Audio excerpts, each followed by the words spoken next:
بسم اللہ الرحمن الرحیم۔ السلام علیکم دوستو، میں ہوں محمود احمد اور آپ دیکھ رہے ہیں میرا YouTube channel Mahmood Ahmed news, اور آپ مجھے Facebook page Mahmood Ahmed news پر بھی فالو کر سکتے ہیں۔ دوستو آج 22 جنوری 2024 اور سوموار کا دن ہے۔ آج ہم بات کریں گے پاکستان کی ٹیکسٹائل سیکٹر اور روئی کے حوالے سے کہ روئی کے بڑھنے کی وجہ اور پھر آئندہ آنے والے جو حالات ہیں کاٹن کے حوالے سے کیا اس کی صورتحال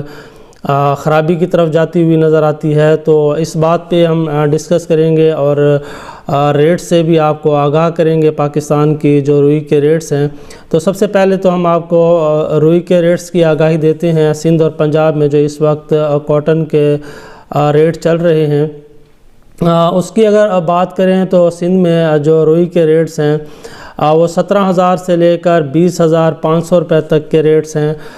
جس میں لو کوالٹی کی جو کپاس ہے اس کے ریٹ 17,000 سے شروع ہو رہے ہیں اور 18,000 روپے تک، اور اسی طرح اگر ہم ایوریج کوالٹی کی بات کریں تو 18,500 سے لے کر 19,800 روپے تک، اور ٹاپ کوالٹی کی روئی کی بات کریں تو وہ پھر 19,800 سے لے کر 20,500 اور 21,000 روپے تک کے ریٹس ہمارے سامنے آئے ہیں۔ جبکہ کچھ اطلاعات یہ بھی ہیں کہ کچھ ادھار پہ یعنی کہ 15-20 دن کی کنڈیشن پہ پیمنٹ پہ 21,000 سے لے کر 21,800 روپے تک کے بھی کانٹریکٹس ہوتے ہوئے ہمیں نظر آئے۔ اگر ہم پنجاب کی بات کریں دوستو روئی کے حوالے سے، تو روئی کے ریٹس جو پنجاب میں ہے، پنجاب کی بھی صورتحال ایز اٹ از دیکھا جائے تو جیسا کہ سندھ میں ریٹس کے حوالے سے پوزیشن ہے، اسی طرح اگر ہم پنجاب کی بات کریں تو 17,500 سے لے کر 18,500 روپے تک نسبتاً لو کوالٹی کی روئی کے ریٹس رہے ہیں۔ اسی طرح اگر ہم ایوریج کوالٹی کی بات کریں تو 19,000 سے لے کر 20,000 روپے تک کے ریٹس ہمارے سامنے آئے ہیں، اور ٹاپ کوالٹی کی بات کریں تو 20,800 سے لے کر 21,500 روپے تک کے ریٹس بھی ہمارے سامنے پنجاب میں واضح ہوئے ہیں، جس میں کچھ کنڈیشنز ہیں۔ جیسے جیسے ریٹ بڑھتا جا رہا ہے اس میں پیمنٹ کنڈیشن اور کوالٹی کنڈیشن اس میں شامل ہے۔ اگر دیکھا جائے تو روئی کے ریٹس بہت بہتر ہوئے ہیں اور پازیٹیو ہیں۔ اب ہم دیکھتے ہیں کہ اس روئی کے بڑھنے کی جو وجہ ہے اور آئندہ کی جو صورتحال ہے وہ کاٹن کے حوالے سے اور خاص طور پر ٹیکسٹائل کے حوالے سے کیا رخ اختیار کرے گی۔ تو جیسا کہ تمام دوست جانتے ہیں کہ گزشتہ تقریباً 10-15 دن پہلے ایک جرمنی میں ایک شہر ہے ہیم ٹیکس فیئر، اس میں ایک ایکسپو ہوا ٹیکسٹائل مصنوعات کے حوالے سے، تو اس میں جیسا کہ دیگر دنیا کی کمپنیوں نے ٹیکسٹائل کے حوالے سے پارٹیسپیٹ کیا، اسی طرح پاکستان کی جانب سے بھی جو ٹیکسٹائل مصنوعات کے حوالے سے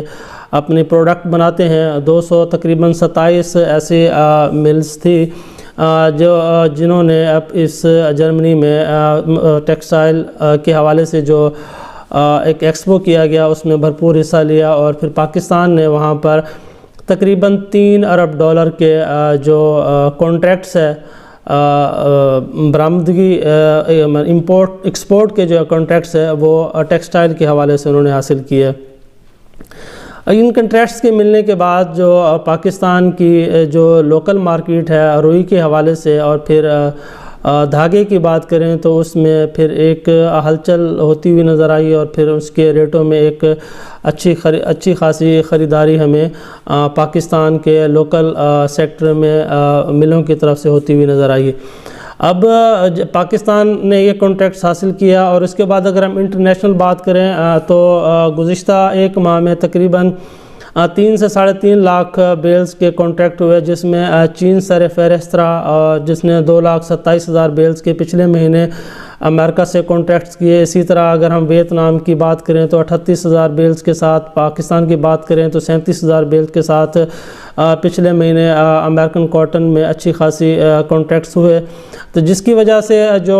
US کاٹن سٹینڈ مارکیٹ تھی وہ بھی آہستہ آہستہ بڑھی پچھلے مہینے دسمبر میں، اور آج کی ہم بات کریں تو تقریباً 84 سینٹ پر US cotton cent market trade کر رہی ہے۔ اب ہم یہ دیکھیں گے کہ پاکستان نے مشکل سے اپنے ایک ٹیکسٹائل سیکٹر کو انہوں نے کھڑا کیا ہے، اور اس کے لیے پرائیویٹ سیکٹر ٹیکسٹائل کا خود سے کوشش کر رہا ہے اور آرڈر حاصل کر رہا ہے، تو ہم دیکھیں گے کہ اب حکومت پاکستان پھر اس ٹیکسٹائل سیکٹر کے ساتھ کیا بیہیو اختیار کر رہی ہے۔ تو اب اگر ہم بات کریں آئی ایم ایف کی، تو جیسا کہ آئی ایم ایف نے پاکستان کو 70 کروڑ ڈالر کی ایک امداد دی ہے، لیکن اس کے ساتھ ساتھ جیسے جیسے آئی ایم ایف پاکستان کو قسط دیتا ہے جو جاری کی جاتی ہے، اس کے ساتھ پھر کچھ شرائط بھی رکھی جاتی ہیں۔ تو اب جو آئی ایم ایف نے ایک جو شرائط رکھی ہیں پاکستان کے ساتھ، خاص طور پر ٹیکسٹائل سیکٹر کے لیے یہ ایک بہت بری خبر ہے، اور وہ اس حوالے سے کہ آئی ایم ایف نے واضح طور پر حکومت پاکستان کو یہ انڈیکیشن دی ہے کہ گیس کے ریٹوں میں اضافہ کیا جائے، اور حکومت پاکستان نے پھر آئی ایم ایف کے ساتھ اس کا وعدہ بھی کیا کہ 15 فروری 2024 میں اس کا نوٹیفیکیشن جاری کریں گے اور گیس کے ریٹوں میں اضافہ کیا جائے گا۔ اب اگر ہم دیکھیں تو تقریباً ایک سال میں حکومت پاکستان فروری میں یہ گیس کے ریٹوں میں تیسری دفعہ اضافہ کرے گی۔ اگر ہم بجلی کی بات کریں تو بجلی کے ریٹوں میں بھی اضافہ کیا گیا، اور جیسا کہ تمام دوست جانتے ہیں کہ ٹیکسٹائل سیکٹر زیادہ تر گیس پہ چلتا ہے، تو اس کے ریٹوں میں بھی اچھا خاصا اضافہ کیا۔ سب سے پہلا اضافہ جو کیا گیا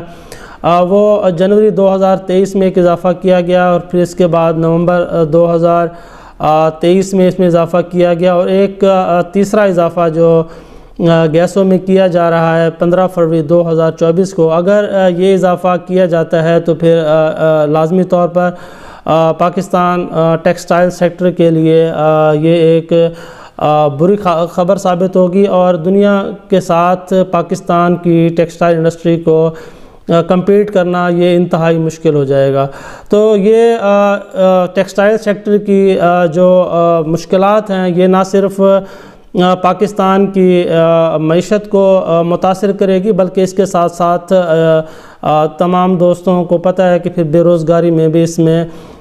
بے تحاشا اضافہ ہو جاتا ہے کہ کسی بھی ملک کی جو معیشت ہے اس کا دار و مدار انڈسٹری پر ہوتا ہے۔ اب ہم بات کریں آئی ایم ایف نے جو گیسوں کا جو اضافہ ہے اس کے تمام اختیارات اوگرا کو دیے ہیں، اور یہ بات طے ہوئی ہے کہ اوگرا جو بھی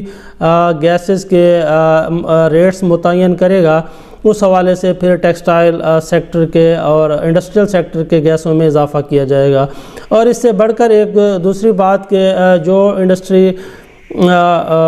گیس پہ چلتی ہے اس کی جو قیمتوں کا تعین ہے یہ بھی سننے میں آیا ہے کہ جو ایل پی جی کی قیمت ہے اس کے مطابق اس کے مطابق ریٹ رکھنے کا یہ بھی ایک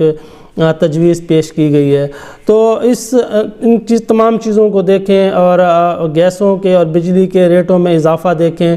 اور اسی طرح اگر ہم شرح سود کی بات کریں تو یہ تمام چیزیں ٹیکسٹائل سیکٹر کے لیے جہاں مشکلات کھڑی کریں گی وہاں کاٹن جننگ سیکٹر بھی اس سے بہت زیادہ متاثر ہو سکتا ہے۔ اب اگر ہم دوسری طرف آئیں، جو انٹرنیشنل حالات چل رہے ہیں اس وقت، یمن اور امریکہ برطانیہ یہ انتہائی ڈے بائی ڈے انتہائی ایک ان کی جو صورتحال ہے جنگ کی یہ بڑھتی ہوئی نظر آتی ہے، اور امریکہ کی اب کوشش ہے کہ وہ یمن پر ایک بھرپور حملہ کرے۔ تو یہ بھی خبریں ہمارے سامنے آ رہی ہیں۔ اگر آئندہ آنے والے دنوں میں اگر انٹرنیشنل حالات جو یمن، امریکہ اور برطانیہ اور اسرائیل کے درمیان چل رہے ہیں، اور خاص طور پر غزہ اور اسرائیل کی جو جنگ چل رہی ہے، اگر ان اگلے آنے والے مہینوں میں اگر اس میں اضافہ ہوتا ہے تو پھر اس سے نہ صرف پاکستان کی امپورٹ اور ایکسپورٹ متاثر ہوگی، بلکہ اس سے پاکستان کا جو کاروباری طبقہ ہے اس کو بھی شدید خطرات لاحق ہوں گے۔ تو اس تمام چیزوں کو اگر دیکھا جائے تو حکومت پاکستان کو ایک واضح پالیسی کاروبار کے حوالے سے دینی چاہیے، تاکہ جو ہمارا ٹیکسٹائل سیکٹر ہے وہ پاکستان کی معیشت کو جو ان کی ترقی کے لیے جو ان کی کوشش ہے اس میں وہ بھرپور حصہ ڈال سکیں۔ تو یہ آج کی صورتحال ہے، اور ہم آج کے دن میں تو یہ کہہ سکتے ہیں کہ جو کاٹن سیکٹر کی جو کاٹن کی جو اس وقت صورتحال ہے وہ بہت بہتر ہے، لیکن ہم یہ بالکل بھی نہیں کہہ سکتے کہ آئندہ آنے والے مہینے میں فروری میں اس کی کیا صورتحال بنے گی۔ تو جو بھی کاروباری حضرات ہیں خاص طور پر کاٹن جننگ کے حوالے سے، تو ان کے لیے یہی ایڈوائز ہے کہ وہ اپنے کاروبار کے حساب سے اور اپنی بیلنس شیٹ کے حساب سے اور پروفٹ لاس کے حساب سے اگر ان کو روزی ملتی ہے تو ان ریٹوں میں لازمی طور پر روئی کی سیل کرنی چاہیے۔ لیکن اگر جن کے پاس پیسہ اپنا ہے اور مارک اپ اور کھوٹی سے اگر وہ اس کو برداشت کر سکتے ہیں تو مزید امید ہے کہ 8-10 دن کے اندر اس میں تھوڑی سی بہتری آ سکتی ہے۔ لیکن اگر ہم فیوچر کی بات کریں تو کاٹن کے حوالے سے اور خاص طور پر ٹیکسٹائل کے حوالے سے کیا صورتحال پیدا ہوتی ہے یہ کہنا قبل از وقت ہوگا۔ تو یہ تمام حالات تھے جو چاہا کہ تمام دوستوں تک پہنچائیں۔ اگر یہ میری ویڈیو آپ کو اچھی لگے تو لائک شیئر ضرور کیجیے گا اور اپنے کمنٹ سے ہمیں مستفید کریں تاکہ ہم مزید تمام دوستوں سے فیڈ بیک لے سکیں اور تمام دوستوں تک اپنی معلومات پہنچا سکیں۔ دعاؤں میں یاد رکھیے۔ اللہ حافظ۔